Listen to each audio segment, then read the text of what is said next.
Et nous avons vu dimanche passé, le thème c'était savoir apprécier. Et le sous-thème que nous avons vu, si vous voulez, le premier point, c'était savoir s'apprécier. Donc le thème général, c'est savoir apprécier. Et nous avons vu savoir s'apprécier, mais ce n'est pas ce que nous avons vu seulement. Hein. Qui se souvient d'un autre point? Le premier point, c'était après l'introduction, c'était savoir s'apprécier. Deuxième point, c'était quoi? Savoir la vie et ce qu'elle nous donne, ce que nous y recevons. Voilà. Et qu'est-ce qu'on a dit dans ce point-là? Qu'est-ce qu'on a dit? Qu'est-ce qu'on a dit? Si on dit savoir apprécier la vie et ce qu'elle nous donne, qu'est-ce que vous avez retenu dedans? Voilà. Donc, si nous avons Jésus, donc par conséquent, nous avons la vie. C'est vraiment important. Savoir apprécier la vie et ce qu'elle nous donne. Le premier point que nous voyons dedans, c'est que nous avons Jésus. C'est-à-dire, Justin nous donne en même temps les raisons qui nous amènent à apprécier la vie. Si vous avez Jésus, vous avez tout. Si vous avez Jésus, vous avez tout. Je vous assure. Il y a d'autres qui ne comprennent pas encore ça trop. Bon, il y a Jésus, mais il n'arrive pas à avoir telle chose. Donc, il dit, il y a tout. Non. Il faut accepter, il faut croire que quand on a Jésus, on a tout. Quand vous avez Jésus, vous avez tout. Quand tu n'as pas Jésus, ceux qui sont sincères, qui n'ont pas Jésus, il peut vous expliquer, il peut témoigner que ce qu'ils traversent là, c'est compliqué. Ce qu'ils vivent, c'est compliqué. Ne regardez pas l'apparence. Pourquoi Dieu nous amène à ne pas convoiter? Parce que quand vous regardez l'apparence de quelqu'un, vous pouvez l'envier, mais rentrez dans le fond de la personne. J'ai reçu un jeune, je ne sais pas qui lui a donné mon numéro, mais ce que je l'ai reçu au bureau. Il était agité, troublé, parce qu'il lui restait quelques années pour mourir. Et c'est lui qui me révèle que il sait à peu près combien d'années qu'il lui reste, parce qu'il allait faire ce que vous appelez Zamou. Et on lui avait donné un temps. Et quand le temps s'approchait, il était agité. Il était troublé. Il dit il a donné sa vie pour avoir l'argent et le temps approche où il va mourir. Quand vous n'avez pas Jésus, vous pouvez traverser toutes sortes de choses sans solution. Quand vous avez Jésus, vous avez le meilleur. Vous avez le meilleur. Vous avez le meilleur. C'est ce qu'on a vu en premier point. Deuxième point, on a vu. Et dans la vie terrestre, nous sommes encore bien lotis. Nous sommes encore bien placés. Donc, je ne reste pas sur l'aspect spirituel seulement d'avoir Jésus.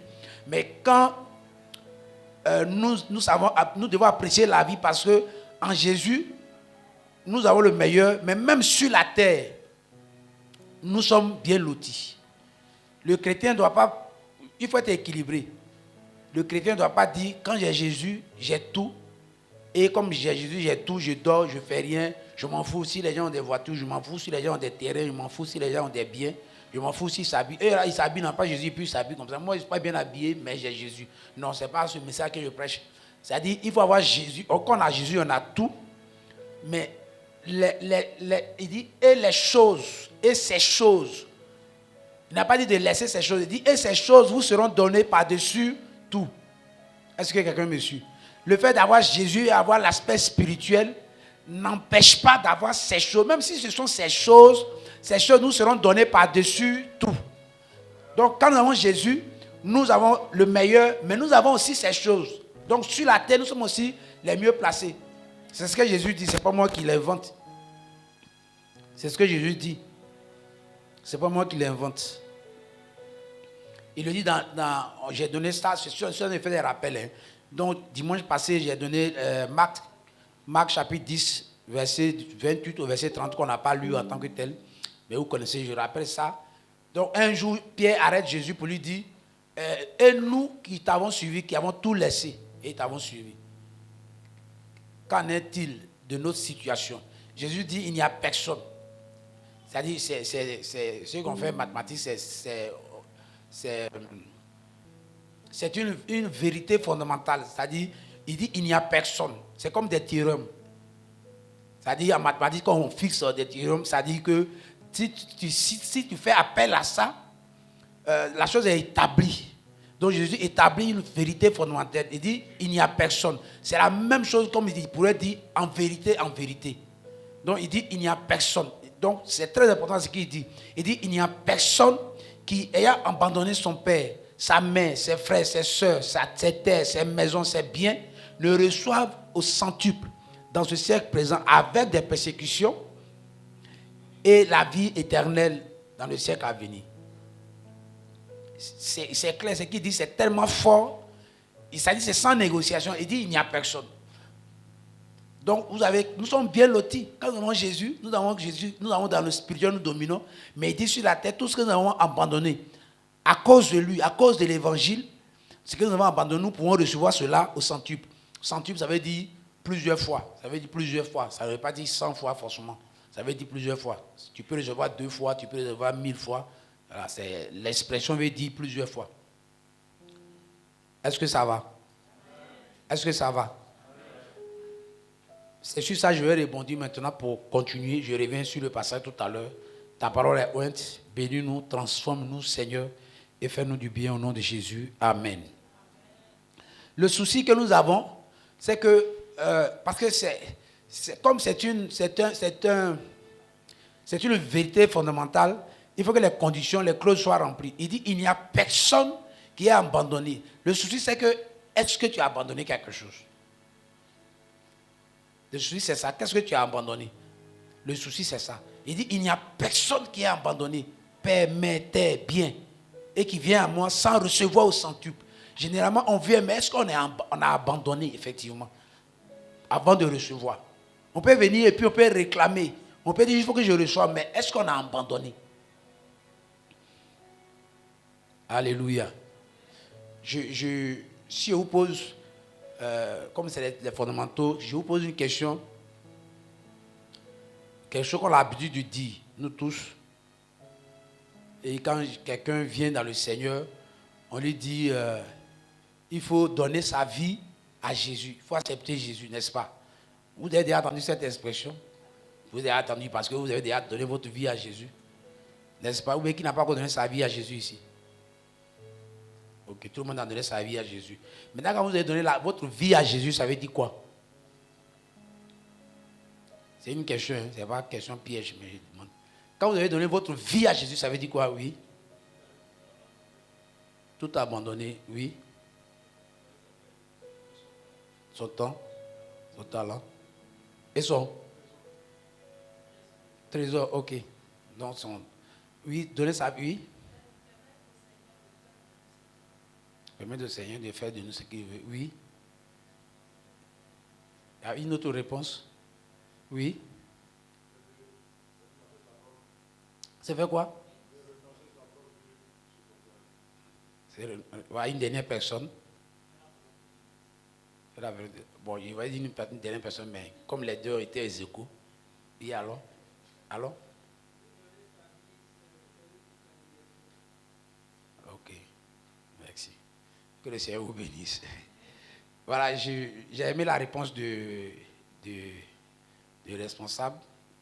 Donc, avec Jésus, et puis moi, généralement, ce que j'aime, c'est que soyez concret, soyez concret.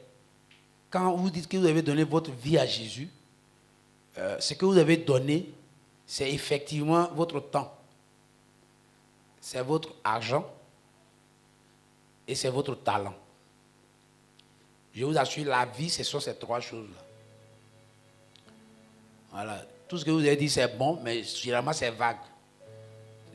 M'abandonner à lui, prendre la direction. Concrètement, ce n'est pas trop ce que ça veut dire. Concrètement, ce n'est pas trop ce que ça veut dire. Il faut expliquer ça encore. Mais si je vous dis donner sa vie à Jésus, c'est donner son temps. C'est donner son talent. Et c'est donner son trésor. C'est-à-dire les 3 T, si vous voulez. Donc son temps, son talent, son trésor. Trésor ici, c'est l'argent. Il y a beaucoup qui ont donné leur vie, mais qui ne sont pas capables de donner de leur temps. Parce que quand vous dites que vous avez donné votre vie, là, vous vivez, non? Est-ce que votre vie est dans la main de Dieu quelque part? Vous vivez. Donc, qu'est-ce que vous lui avez donné exactement? C'est votre temps que vous lui donnez. Désormais, Quand vous dites les maîtres de votre vie, votre temps lui appartient désormais. Ce que vous savez faire, vous ne pouvez pas venir à l'église et partir comme ça. Non. Ce que vous savez faire, vous mettez ça à la disposition de l'église. Donc vous devez donner votre talent à Dieu. Ce que vous pouvez faire, ce que vous savez faire, vous le faites dans la maison de Dieu. Donc vous devez donner votre talent à Dieu. Mais ce que vous avez comme argent, comme trésor, vous le mettez à la disposition de Dieu. Quand vous le faites ainsi, on dit vous avez donné votre vie à Jésus. Si ce n'est pas ça, c'est virtuel. Il n'y a rien de concret à part ça. Parce que la vie est résumée par ces trois choses.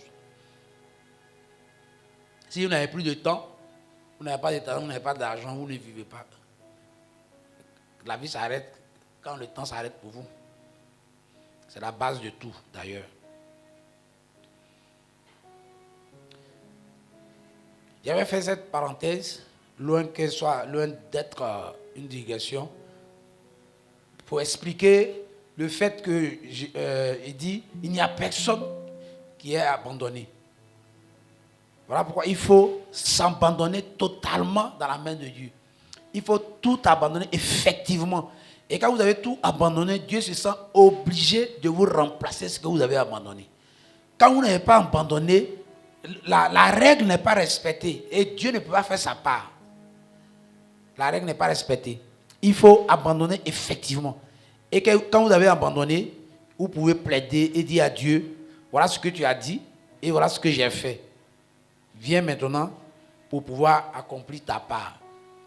Et Dieu, c'est notre Père, il nous écoute, il nous entend. Quand nous plaidons avec justice, ou bien quand nous plaidons avec la grâce, dans sa grâce, il nous écoute, il nous exauce. Ceux qui n'étaient même pas dans la grâce, ils ont plaidé, comme Ézéchias. On dit, tu vas mourir. Il a plaidé, et Dieu lui a donné combien d'années? 15 ans. Dieu lui a donné 15 ans, avant qu'il ne meure. Il devait mourir à 39 ans, très jeune. Il avait servi toute sa vie le Seigneur. Et il avait 39 ans, il devait mourir. Et il plaide. Il devait mourir peut-être sans enfant. Parce que son fils, celui qui le remplace, pendant qu'il meurt, après les 15 ans, il n'avait que 12 ans. Donc ça veut dire que ce fils-là n'était même pas né quand on lui avait annoncé qu'il devait mourir à 39 ans. Quel gâchis de servir le Seigneur toute sa jeunesse et mourir jeune, sans héritier. Je pense que Dieu aussi a regardé cela. Et quand il a crié, mais il a plaidé, il n'a même pas dit, Seigneur, aie pitié comme ça. Il dit, tu as vu ce que j'ai fait. Je t'ai servi avec justice, avec droiture. Est-ce que tu peux être capable de dire à Dieu, j'ai abandonné telle chose? Parce que c'est Dieu, hein? Ce n'est pas un homme qui n'a pas vu, qui ne te connaît pas. Donc quand tu dis, Seigneur, j'ai fait ça, il faut que ça soit, c'est vrai. Sinon tu ne veux pas blaguer Dieu, n'est-ce pas? Quand Ézéchias dit, ça veut dire que c'est vrai. Parce qu'il ne parle pas à sa femme, ni à son ami, non. Il ne parle pas à son pasteur, il parle à Dieu. Est-ce que tu es capable de dire, Dieu, j'ai abandonné telle chose? Et Dieu peut dire dans les yeux, dire, vraiment, oui, il a abandonné. Comme à ce jeune homme riche. Il dit, j'ai tout respecté. J'ai fait ça, j'ai fait ça. Jésus, la Bible dit que Jésus l'a regardé, Jésus l'aima. Parce que Jésus a vu qu'il avait vraiment respecté la loi. C'est ce qu'on lui avait donné comme loi, il avait respecté. Mais comme Jésus était venu, la loi n'était pas suffisante. Il lui dit maintenant, va et vends tous ces biens-là et viens me suivre. On ne lui avait pas enseigné ça, donc ce n'était pas sa faute en tant que tel. Mais ce qu'on lui avait enseigné, il avait tout respecté. Donc, il était sincère. Est-ce que tu peux prier et dire au Seigneur, j'ai abandonné tes choses, j'ai livré toute ma jeunesse, toute ma vie à toi. Et le Seigneur peut dire du haut des cieux, Ange Gabriel, va. Je n'avais pas fait, mais ce qu'il a dit là, il est dans son droit. Dieu dit, il dit, venez et plaidez. Dieu souvent il nous convoque, il dit de venir plaider notre cause. Et qu'on plaide, Dieu souvent il se voit, il se donne tort et il nous donne raison. C'est biblique. Moïse dit à Dieu, si tu les tues maintenant, les Égyptiens vont dire que c'était pour les tuer que tu les as enlevés, tu as dit tu vas les délivrer, sinon tu n'es pas trop puissant. Et qu'est-ce que Dieu a dit? Dieu a dit, ah, j'ai compris Moïse, je ne vais pas le faire. Donc Moïse est venu, a changé Ce que Dieu voulait, le plan de Dieu en fait, la décision de Dieu, Moïse a changé ça parce qu'il avait plaidé. On voit les filles de ce monsieur qui n'héritaient que des filles seulement et qui ne pouvaient pas hériter de leur papa parce que les filles n'héritaient pas. Et quand le papa est mort, elles ont fait du tapage, crié, plaidé leur cause. Et Moïse, Dieu en quelque sorte, par Moïse, a dû changer la loi pour dire désormais en Israël, les femmes vont hériter aussi. Mais la loi était inspirée par qui? Par Dieu. Pourquoi il n'avait pas mis ça au début? Donc ça veut dire que si nous plaidons dans la justice, nous plaidons dans la droiture, si nous sommes sincères, Dieu peut changer les situations en notre faveur. Dieu peut changer les situations en notre faveur.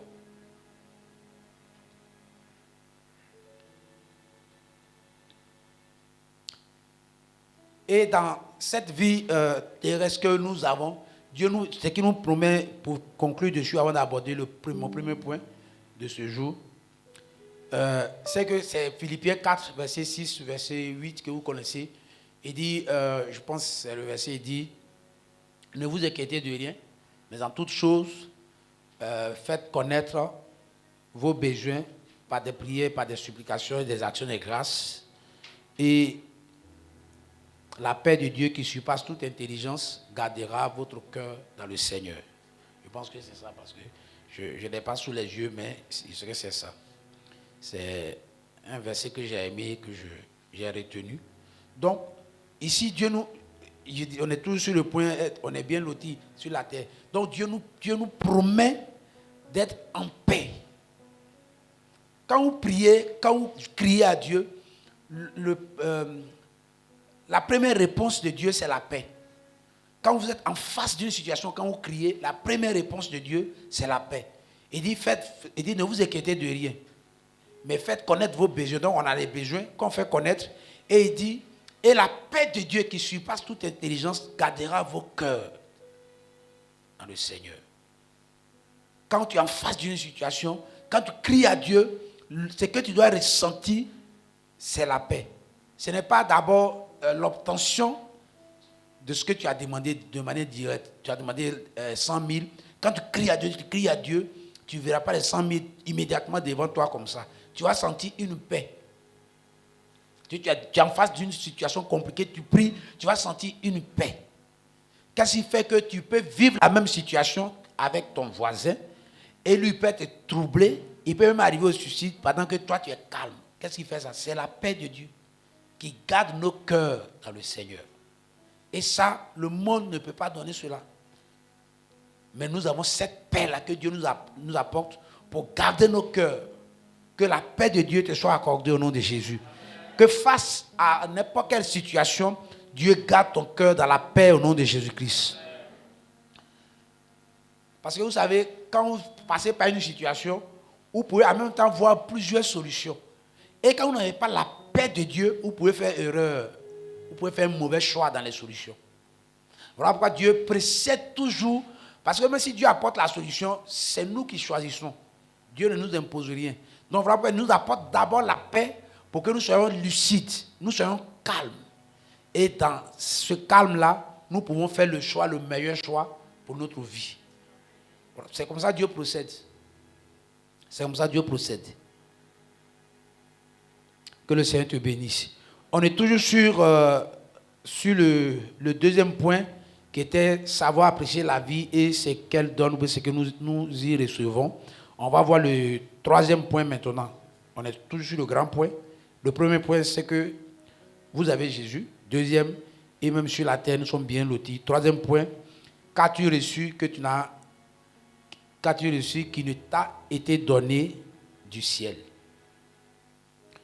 Qu'as-tu reçu qui ne t'a été donné du ciel? Jean 3, verset 27. Jean chapitre 3, verset 27. C'est ce verset-là que je viens de lire déjà. Jean chapitre 3, le verset 27 qui dit. Oui, c'est voilà. Il dit, Jean répondit, un homme ne peut recevoir que ce qui lui a été donné du ciel. Donc, on est toujours sur le grand point. Savoir apprécier la vie. Sinon, apprécier la vie, c'est que nous y recevons. Donc, l'une des raisons d'apprécier cette vie et ce que nous recevons, c'est que personne ne reçoit rien qui ne lui vient du ciel. Qu'as-tu reçu qui ne t'a été donné du ciel? Rien. Tout ce que nous recevons nous vient du ciel. Raison de plus pour apprécier tout ce que nous recevons dans cette vie et cette vie que nous avons sur cette terre. Tu dois donc apprécier ce que tu as, car cela t'a été donné du ciel. Quand tu as quelque chose, cela t'a été donné du ciel. Donc tu ne peux pas mépriser ou ignorer ce que tu reçois. Souvent, on ne sait pas apprécier ces petites choses. Mais n'oubliez pas que tout ce que vous recevez, peu importe qu'elle soit une petite chose, une grande chose, la Bible dit un homme ne peut recevoir que ce qui lui a été donné du ciel. Donc quand vous recevez quelque chose, n'oubliez pas que c'est le ciel qui est activé à votre faveur. Par conséquent, vous devez savoir apprécier cette chose-là. Tout ce que vous recevez, ça vient du ciel. Cela veut dire aussi que le ciel ou bien Dieu te donne. Ça veut dire, c'est une insistance, c'est la même chose, mais c'est une insistance. Ce verset veut dire que c'est le ciel qui nous donne. C'est Dieu qui nous donne. Mais plus loin, je peux aller plus loin pour dire, ça veut dire Dieu doit te donner. Tu dois recevoir de Dieu. Parce qu'il dit, personne, il n'y a aucun homme ne peut recevoir que ce qui lui a été donné. Donc si le ciel ne te donne pas, tu ne peux pas recevoir. Est-ce que quelqu'un me suit? Si le ciel ne te donne pas, tu ne peux pas recevoir. Donc c'est comme si, entre griffes, Dieu était dans l'obligation, le ciel était dans l'obligation de te donner. Le ciel doit te donner. Parce que ta source, c'est le ciel. Tu n'as pas d'autre source. Donc, le ciel doit te donner. Cette deuxième explication, c'est une explication active. Premièrement, c'est-à-dire, tu ne peux recevoir quelque chose qui ne te vient du ciel. Mais c'est passif. Mais ici, ce que je veux dire, c'est que tu dois comprendre que le ciel, en quelque sorte, est obligé de te donner. Parce que tout ce que tu as ou ce que tu dois avoir doit venir du ciel. Donc, si le ciel ne t'a rien donné, tu n'auras rien. Si tu n'as rien, c'est que le ciel ne t'a pas donné. Or, tu dois avoir, donc le ciel doit te donner. Que le ciel ce matin te donne quelque chose. Amen. Que les cieux soient ouverts sur ta vie au nom de Jésus-Christ. C'est comme si tu as un fils, une fille, tu as ton enfant, voilà. Et puis tu l'as mis à l'école. Et puis on doit payer les documents, on doit on doit faire beaucoup de choses. Et puis tu dis, ah bon, ce qu'on devait faire dans votre école, là, les 50 000 francs là, tu as déjà payé. Toi-même, tu sais que tu ne lui as pas donné encore. Hein, mais tu lui demandes si elle a déjà payé ou bien s'il a déjà payé.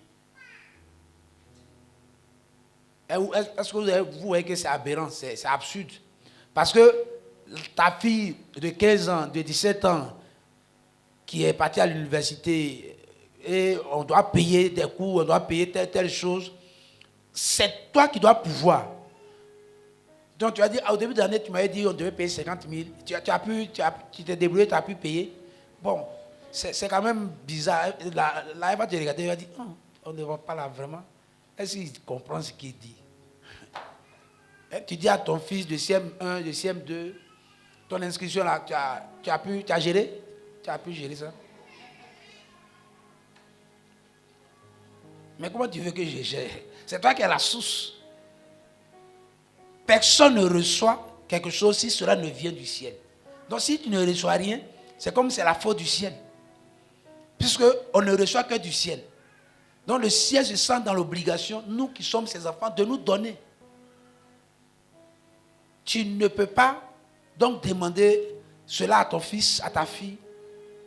Même si ce que les gens ont demandé, ça te fait mal. Après, tu t'assois, tu réfléchis, et puis tu te calmes, quoi. Souvent, tu t'énerves, mais tu te calmes. Ma fille est venue me dire que non, ils vont faire... ce qu'elle fait là, ils doivent vous faire sortir, comme elle fait hôtellerie, tout ça là. Après, ils ont envoyé papier, on a payé l'inscription, tout ça là. Au milieu de l'année, ils envoient des dépenses seulement, on doit sortir, on doit faire ça. Quand ils donnent là, je ne parle pas devant elle, mais je murmure dans mon cœur et puis je dis que, bon, c'est pas... Elle n'a pas dit qu'elle va venir au monde. C'est toi qui l'as mis à l'école. Tu te débrouilles, tu payes. Il faut te taire, tout le reste, elle ne gère pas ça. Elle ne gère pas tout le reste, c'est tout. Elle ne gère pas. Et c'est moi qui ai choisi la filière même. Donc, il faut gérer. Si tu as choisi, il faut gérer. Parce que c'est moi qui suis le pourvoyeur, c'est moi qui suis la source. Donc, elle ne peut pas recevoir si je ne lui ai pas donné. Donc, ce verset-là, je le rends actif maintenant. Je fais participer le ciel. Ça dit, si tu reçois ce que le ciel t'a donné, donc tu peux être là pour dire, le ciel va me donner. Mais aussi, une autre compréhension, c'est que le ciel est obligé de te donner. Parce que si le ciel ne t'a pas donné, tu n'auras rien. C'est comme un ambassadeur. Et nous sommes des ambassadeurs. On doit recevoir du ciel. Quand tu comprends comme ça, tu vas voir que tu vas recevoir. Et ta vie dépend du ciel. Et non pas de la terre. Et non pas de la Côte d'Ivoire. Et non pas de... Non. J'ai donné un message comme ça. Ça dit, la Côte d'Ivoire, ton environnement peut influencer. Parce que l'ambassade des États-Unis ici, s'il y a des émeutes, tout ça là, ils seraient influencés, bien sûr. Ceux qui sont là ne peuvent pas sortir facilement, tout ça. Mais à l'intérieur, en tant que tel, ils ne sont pas concernés. Ils ne sont même pas concernés. Or, toi, tu es un ambassadeur. Donc, normalement, tu n'es pas influencé de manière immédiate par tout ce qui se passe. Ta vie dépend du ciel. Ta vie dépend du dépôt du ciel. Voilà pourquoi tu dois placer ta confiance dans le ciel. Confiance en Dieu. C'est comme ça, il faut apprécier la vie, il faut aimer la vie, il faut comprendre la vie. Voilà pourquoi la Bible dit quelque part, n'appelez pas congélation ce que les hommes appellent congélation. Quand vous partez au marché et que les tomates de 100 francs sont passées à 200, il ne faut pas te mettre avec le païen là pour dire, ah, vraiment, on va mourir à Abidjan ici. Tout devient cher comme ça.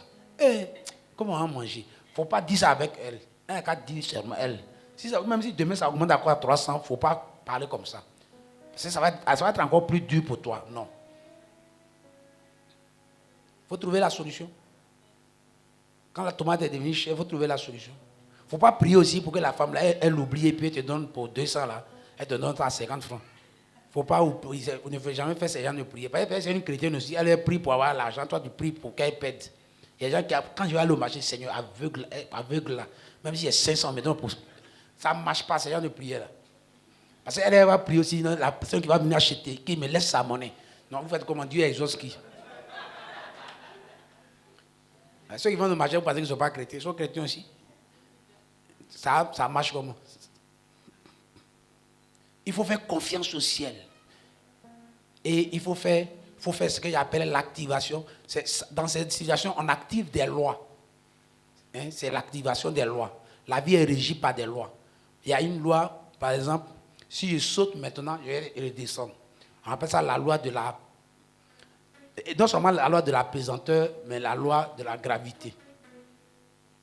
C'est que tout ce qu'on lance en l'air va descendre forcément. Il n'y a pas besoin de parler en langue. Forcément, tu vas descendre. Mais l'avion est plus lourd que moi. Quand il est en l'air, il ne descend pas. En fait, ils ont fait appel à une autre loi supérieure. Quand vous utilisez une loi qui est supérieure à la première, vous suspendez les effets de la première. Donc, ils ont fait appel à la loi qu'on appelle la loi de l'aérodynamique, qui suspend la loi de la gravité. Donc, quand vous êtes en face des tomates qui deviennent chères, vous activez une autre loi qui va suspendre la cherté des tomates. C'est d'avoir plus d'argent.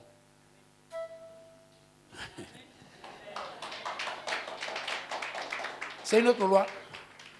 Vous pensez que de la même tu te plains à cause des tomates qui sont augmentées à 200, tu penses que c'est tout le monde qui se plaint? Il y a des gens qui vont me dire, il y a des gens qui tu sélectionnes, tu dis, monsieur, il ne faut pas mélanger mes tomates. Hein. Non, tu dis, à toi de calmer, tu vends, non?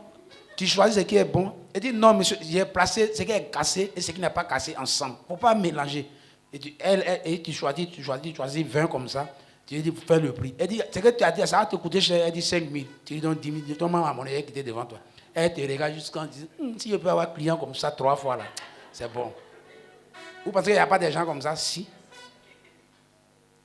Ils suspendent la loi de la charité par la loi de la possession. Le fait qu'ils peuvent avoir, ils ont plus, ça ne leur dit pas grand-chose. Mais vous avez plus, parce que vous avez le ciel qui pourvoit. Vous ne devez pas vous mettre dans un esprit de murmure, toujours de frustration, parce que la vie est difficile. Or, la Bible dit la vie ira de mal en pire. Ça, c'est un verset biblique. Donc, qu'est-ce qu'il faut faire en face? Est-ce qu'il faut prier pour que les choses deviennent moins chères? Ça ne va pas marcher cette prière. C'est de prier pour que tu aies plus d'argent. C'est de prier pour que Dieu rende des circonstances favorables. Dieu fasse grâce. Vous savez la prière là. Pourquoi Dieu que jusqu'à présent nous ne prions pas demander. Parce que nous prions, nous demandons et ils ne sont pas exaucés parce que nous demandons mal. Quand vous demandez mal, quand vous orientez mal le sujet, vous pensez que vous n'êtes pas exaucé. Cette ville, on doit l'apprécier. On doit l'aimer. Qu'est-ce que tu as qui ne t'a été donné du ciel? Le ciel te donne, et on doit savoir, le ciel nous donne ce qui est parfait. Toujours. Le ciel nous donne ce qui est parfait. Dans Jacques chapitre 1, verset 17, Jacques chapitre 1, verset 17, le ciel nous donne ce qui est parfait. Oui, ça a été mis. Toute grâce excellente et tout don parfait descendent d'en haut, du Père des Lumières, chez lequel il n'y a ni changement, ni ombre de variation. Le ciel te donne ce qui est parfait par l'excellence de sa grâce. C'est ce que Dieu dit ici. Ça dit nous obtenons tout par grâce. Mais ce que nous obtenons par grâce est parfait. Donc le ciel nous donne ce qui est parfait par l'excellence de sa grâce. Pas n'importe quelle grâce, mais la grâce excellente. Il dit toute grâce excellente. Que le ciel te donne par la grâce de Dieu tout ce qui est parfait au nom de Jésus-Christ. Que Dieu te comble de tout don parfait au nom de Jésus-Christ. Il dit tout don parfait descend d'en haut du Père des Lumières. Un enfant de Dieu reçoit ce qui est parfait de son Père. Dieu est parfait, Dieu est meilleur, Dieu est bon. Donc tout compte fait, il nous donne ce qui est bon, ce qui est meilleur. Je vais te dire, tu as raison et tu as multiples raisons d'apprécier cette vie que tu as, d'apprécier cette position que tu as dans le Seigneur, d'apprécier la vie chrétienne que tu as, de l'apprécier. Tu ne dois pas avoir honte d'être chrétien, tu ne dois pas avoir honte d'être devenu chrétien, tu ne dois pas avoir honte d'aller à l'église comme je l'ai dit dimanche passé. Tu dois être fier de toi. Tu dois faire du boucan même dans ta cour et autour de toi. Les gens doivent savoir que tu es chrétien. Eux-mêmes, ils s'étonnent, ils se disent vraiment, depuis qu'il est devenu chrétien, on a pu respirer. Il peut même te pister pour voir qu'est-ce que tu manges là-bas, qu'est-ce qu'on dit même. Et puis, quand tu veux, tu es toujours content, tu parles toujours de Dieu. C'est ça le chrétien.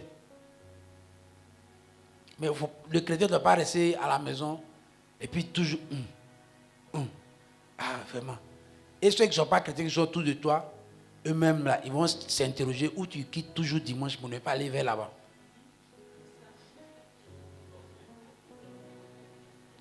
Quand tu viens vers les midi, là, c'est là toujours tes murmures commencent, tes gémissements commencent. Donc la personne s'interroge et pour faire des enquêtes pour ne même pas prendre le chemin de dimanche que tu prends. D'ailleurs, ils ne viennent pas à l'église, ils ne vont pas venir au temple, à l'hôtel, foi. Ils ne peuvent pas venir. Il faut attirer, on attire les gens par notre vie, pas le fait de parler simplement. Mais si tu n'as pas la conception d'apprécier cette vie que tu as, tu n'as pas la conception que c'est une meilleure vie, et que toi tu la vois toujours négative, elle sera négative, elle va être lourde, elle va être chargée négativement pour toi. Moi j'ai toujours considéré ma vie chrétienne comme la meilleure des vies.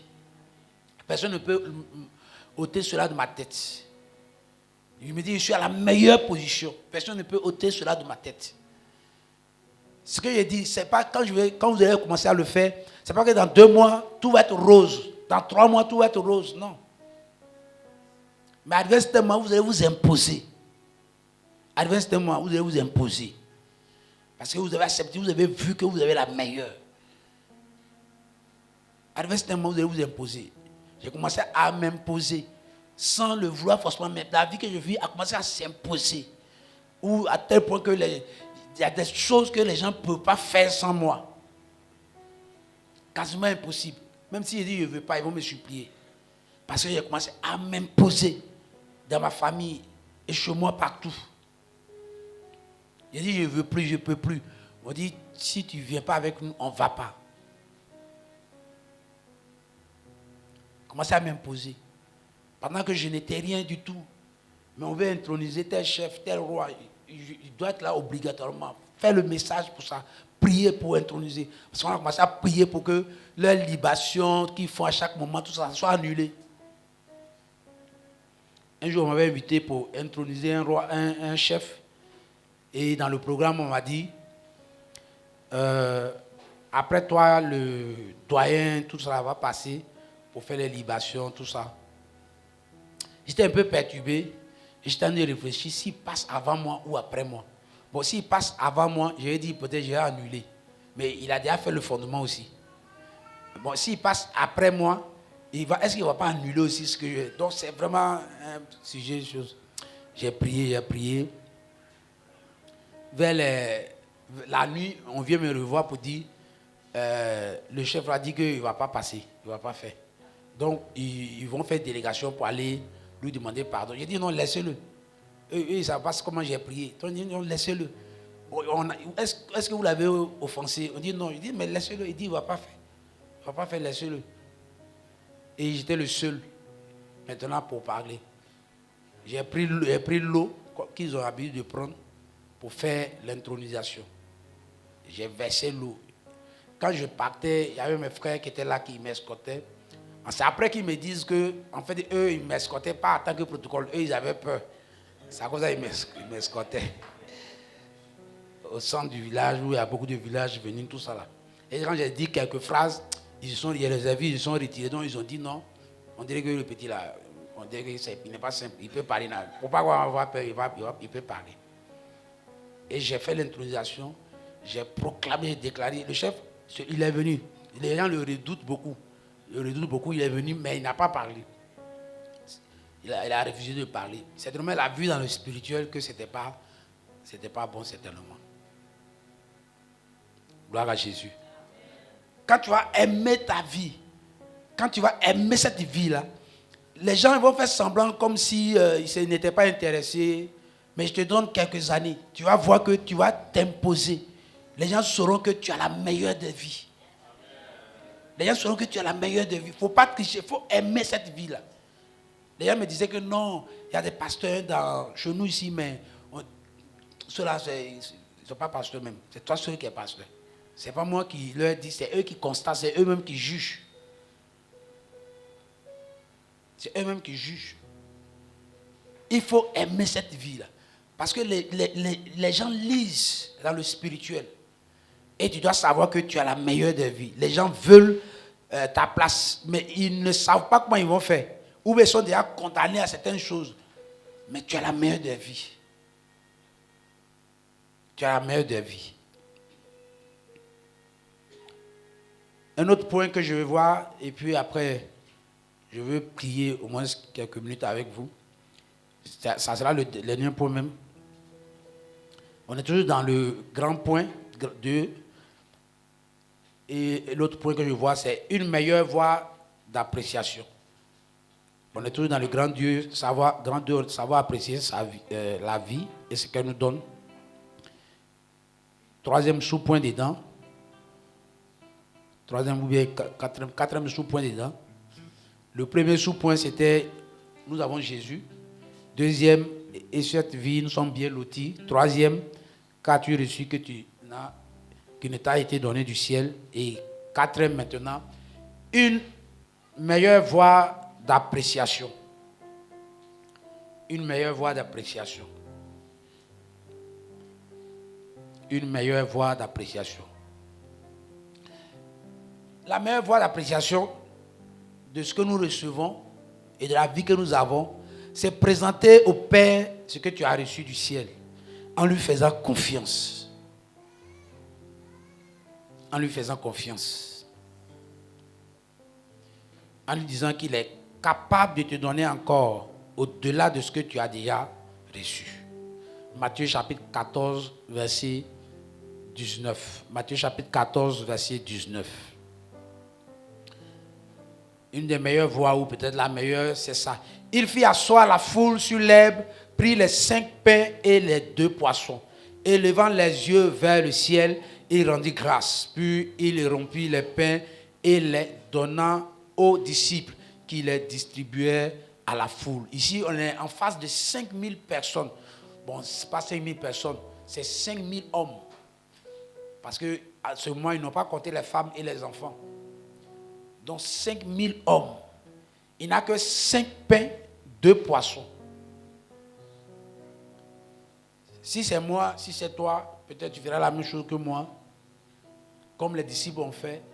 On va commencer à murmurer. Mon problème est tellement grand. Ça ne peut pas être résolu si ce n'est pas 1 million. Et tu pries, tu reçois 10 000. À peine tu ne maudis, à peine que tu ne maudis celui qui t'a donné les 10 000. Ce n'est pas lui qui t'a créé le problème. Hein? Mais comme il t'a donné 10 000, pendant que tu t'attends à 1 million, tu peux le maudire. Jésus a 5 pains en face d'à peu près plus de 7 500, voire 10 000 personnes. 5 pains et 2 poissons. La Bible dit il a rendu grâce. Il rendit grâce. La meilleure voie d'appréciation, c'est présenter ce que nous avons déjà à Dieu. Et lui faire confiance, sachant qu'il est capable de faire au-delà de ce que nous avons maintenant. Il faut savoir rendre grâce à Dieu. Pour les 5 pains que j'ai, pour les 2 poissons que j'ai, pour les 10 000 que j'ai. Je n'ai que 1000 francs et mes enfants sont beaucoup. Habituellement, il nous faut 5 000 pour finir la semaine. Mais cette semaine, on n'a que 1000 francs, Seigneur. Mais je te rends grâce. Tu es capable. Je te rends grâce. Pour l'année, j'ai commencé timidement. J'ai prié, j'ai proclamé année de domination. Mais je te rends grâce avec le peu que j'ai, avec lequel j'ai commencé. Je te rends grâce, Seigneur. J'ai commencé, j'ai prié. Je voulais un ministère grand. Mais, Seigneur, ça commence timidement. Je m'attends à des foules, je m'attends à des guérisons, à des miracles. Mais pour le moment, c'est quelqu'un qui a migraine qui est guéri. Ça ne fait rien, Seigneur. Je te rends grâce. Si quelqu'un a migraine et est guéri, quelqu'un qui a sida sera guéri demain. Je te rends grâce. Il faut savoir rendre grâce à Dieu devant les petites choses que nous recevons du ciel. Parce que n'oubliez pas, au départ, j'ai dit que c'est le ciel qui nous donne. Donc, quand vous recevez quelque chose que vous minimisez, même si la chose était petite, vous minimisez le ciel. Si vous dépendez de moi et que je vous donne 1000 francs et que je suis capable de vous donner 1 million, mais je vous ai donné 1000 francs, que vous minimisez ce que je vous ai donné, mais ce sont mes 1000 francs constitués qui donnent 1 million. Si vous avez minimisé, que vous m'avez déjà insulté, je ne peux pas vous donner 100 000. Mais il faut simplement dire, ah vraiment pasteur, tu es gentil quoi. Si je n'étais pas toi, je n'allais même pas avoir 1000 francs. Oh, tu es trop bon même. 1000 francs que tu m'as donné là, j'ai bien géré même. Il va dire, si j'étais 1000 francs, je t'ai donné, bon tiens 10 000. Ah, ok. C'est comme ça l'homme et c'est comme ça Dieu. Nous sommes à l'image de Dieu. Mais je donne 1000 francs, tu dis, il n'y a pas de signe, tu tournes en même temps. Comme tu me respectes, tu ne m'insultes pas, mais de la main que tu tournes là, et de la main que tu mets dans la poche, je sais que tu avais voulu que ta poche soit trouée pour que ça tombe. Tu ne veux même pas mon argent en fait. Mais il y a l'attitude. L'attitude. Si j'ai 1000 francs, il sait que tu pourrais me donner beaucoup même. Tu veux tout me donner, mais c'est que c'est peut-être un peu dur chez toi. Donc vraiment, je vais prendre les 1000 francs. C'est que Dieu pourvoira. Vraiment, merci. C'est gentil de ta part, quoi. Oh, je n'ai jamais vu vraiment un pasteur comme ça. C'est trop bon, tu es trop bon. Il va dire, bon, viens t'asseoir. Viens. il y avait, bon, il faut lui donner 10 000. Gloire à Jésus. Gloire à Jésus. Tu peux même prendre les 10 000, tu as dit vraiment, je sais que tu es bon, quoi. Les gens même, ils augmentent tellement le transport dans ces temps-là, mais les 10 000 francs un peu gérer, parce qu'ils savent que, bon, mais le transport a augmenté, mais il sait que c'est bon, c'est bon. Il va dire, ah bon, le transport, bon, tiens 20 000. Mais si dans ton cœur tu dis, non, les gens ils ont l'argent, mais pour donner aux gens même là, ils font comme s'il faut les supplier. Mais c'est mon argent, si tu ne veux pas me supplier, je m'en fous aussi, quitte devant moi. Même s'il me donne 100 000, tu as 1 million, ça va lui coûter quoi même? Il a 1 million pour me donner 100 000 là, il faut qu'on le supplie encore. Ça, tu dis ça dans ton cœur. Mais Dieu attend tout.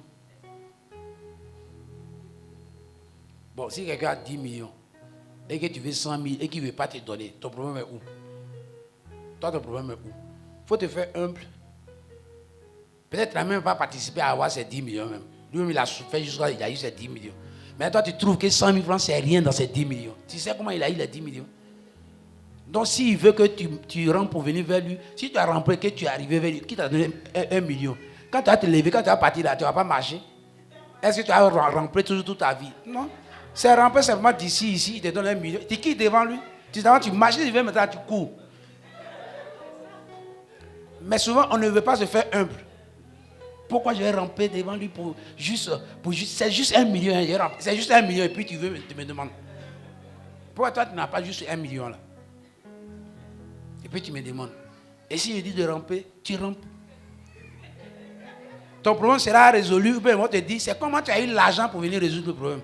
Non. Et c'est ramper, c'est rien de mal. Si tu t'es humilié, c'est pas que tu allais te prostituer ou faire autre chose, tu t'es humilié. En fait, ce que je veux dire, c'est ça. Moi, je ne te ferai pas ramper pour te donner l'argent. Mais tu comprends ma pensée. La Bible dit que la parole de Dieu, c'est une épée à double. C'est une épée à double. Quand vous prenez un verset, quand vous n'avez pas les deux parties, c'est que vous avez mal interprété le verset. Parce que la parole de Dieu est toujours une épée à double tranchant. Quand vous prenez un verset, il y a toujours deux parties. Toujours, c'est comme ça la parole de Dieu est. Donc, quand je dis il faut ramper pour venir, je parle de toi, tu dois te faire humble. Mais moi qui donne, il y a une autre parole la même parole s'adresse à moi. Et je dois avoir une certaine attitude, même si je donne à quelqu'un. Mais toi, tu n'as pas à t'occuper de ce que moi, mon attitude que je dois avoir. Parce que la parole de Dieu est une épée à double tranchant. C'est la partie qui t'intéresse, qui te concerne. Toi, tu dois t'humilier, tu t'humilies. Mais moi, je ne dois pas maltraiter ou montrer aux gens que j'ai l'argent. Ou bien, voilà. Gloire à Jésus. Gloire à Jésus. Il dit, c'est que ta main gauche donne, que la main droite ne voit pas cela. Il dit, c'est que la main gauche donne, la main droite ne doit pas voir cela. Gloire à Jésus.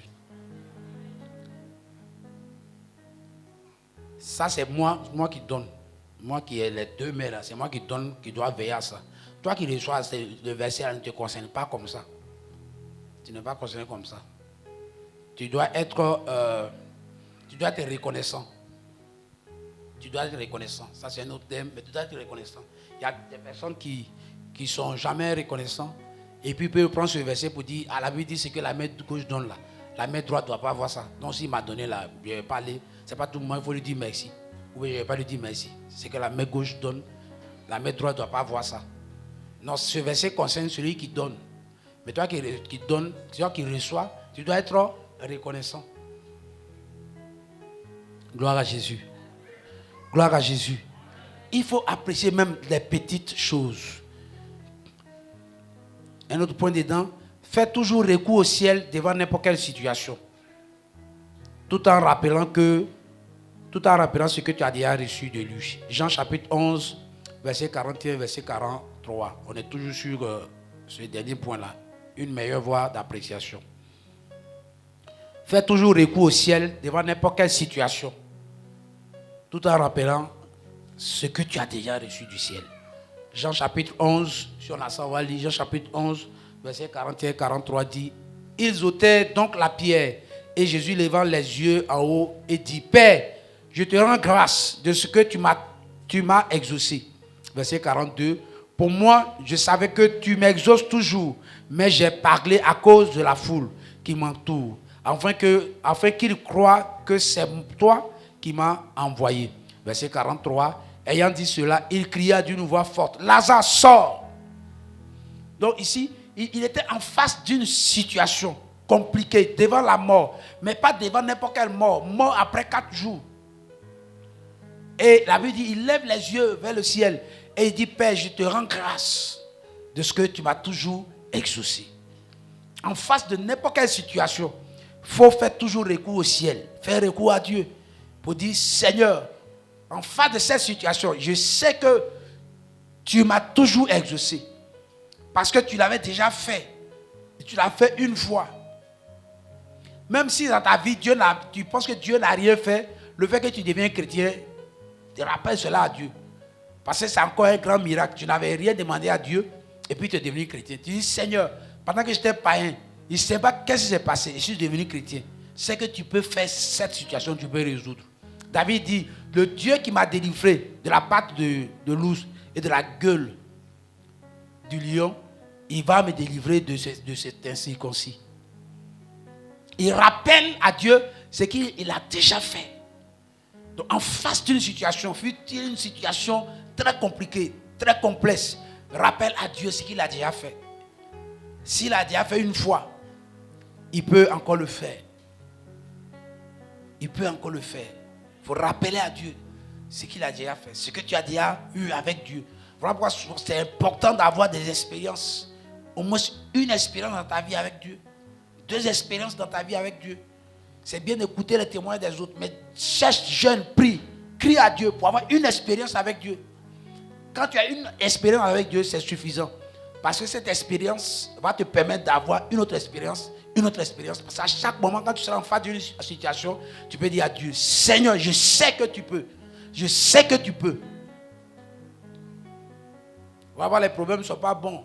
Mais quand tu passes par un moment de difficulté, il ne faut pas oublier que certainement Dieu veut, pas certainement, mais peut-être Dieu veut te donner une expérience. Dieu veut te donner une expérience. Peut-être Dieu veut te donner une expérience. J'ai beaucoup d'expériences. Pas aussi encore beaucoup, mais quand même beaucoup d'expériences. Je peux donner conseil à des personnes sur certains sujets précis. Par exemple, pour dire, pour moi, il n'y a pas de retard. J'ai fait CPE à 10 ans. En fait, j'étais condamné de ne pas aller à l'école. J'étais dans une brousse quelque part. J'ai fait mes premiers bancs à 10 ans. Et ceux qui sont partis à 5 ans, il y a eu peut-être la licence avant eux, il y a eu peut-être la maîtrise avant eux, il y a tous ceux qui ne sont plus arrivés. Il n'y a pas de retard avec le Seigneur.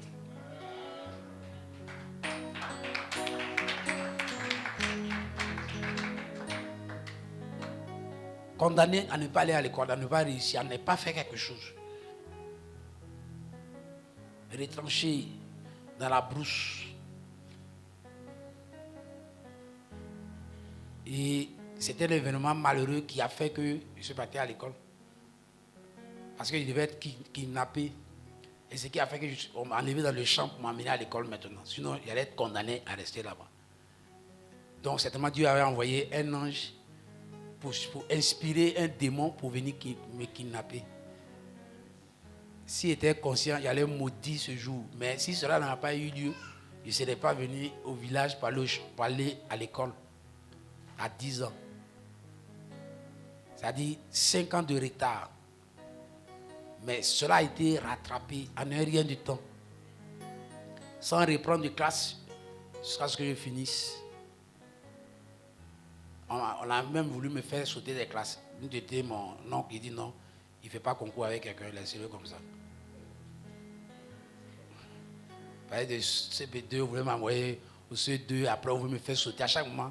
Tellement qu'il était très brillant, on nous appelait à ce temps-là des génies que vous avez connus, ceux qui on les fait sauter 2 classes, ou bien ils sont même en 6e, ils passent le BPC. Voilà, et puis ils ont les BPC, on a un Dago, un frère Dago aussi. Je ne sais pas qu'est-ce qu'ils deviennent. Dieu merci que Mon oncle était déjà dans l'enseignement, donc il n'a pas dit que c'est les trucs qui perturbent les enfants. Il faut aller, on va faire normalement le cycle. Mais ce n'est pas tout sur la... Bon, ils ont eu des bourses de l'État, mais ce n'est pas qu'est-ce qu'ils sont devenus. Il y a eu beaucoup de génies quand même, qui ont eu le BPC en 6e ou en 5e, qui ont eu le bac en seconde. Il y a des gens qu'on a fait sauter des classes. Il y avait des gens qui étaient devant moi, à qui ils ont fait sauter des classes. Moi, il m'a maintenu pour faire chose. Je le dis pourquoi. Ça veut dire, Dieu est au contrôle de ta vie. Rien ne... Tout ce qui t'arrive peut te servir d'expérience, de témoignage, pour que tu sois une source de bénédiction pour quelqu'un demain. Je suis bien placé pour dire à quelqu'un qu'il n'y a pas de retard. Il n'a pas envié à quelqu'un. Penses-tu être en retard? Je ne sais pas pourquoi je suis venu dessus, mais penses-tu être en retard dans un domaine de ta vie? Je t'assure que la Bible appelle le maître des temps et des circonstances. En dehors, il est en dehors du temps. La Bible dit un jour est comme 1000 ans devant lui. Et 1000 ans sont comme un jour devant lui. Tu n'es pas en retard. Tu n'es pas en retard.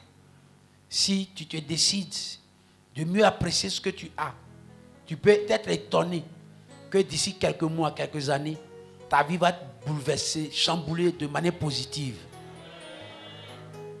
Il est ce Dieu capable de le faire. Est-ce que tu peux te tenir debout?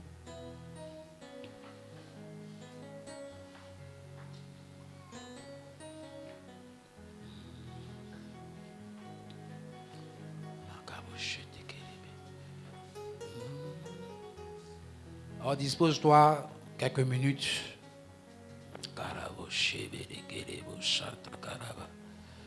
Dispose-toi quelques minutes et commence à prier par rapport à ce que tu as reçu. Nous étions là dimanche passé, ce dimanche encore. On va certainement aborder autre chose les autres dimanches qui viennent. Mais aujourd'hui, nous avons vu, dimanche passé, aujourd'hui, nous avons vu savoir apprécier. Savoir apprécier sa vie, savoir s'apprécier. D'abord, savoir apprécier la vie, ce qu'elle nous donne. 2. Et dedans, nous avons vu des sous-points. Il faut être fier d'être chrétien, d'avoir Jésus. Tu as le meilleur.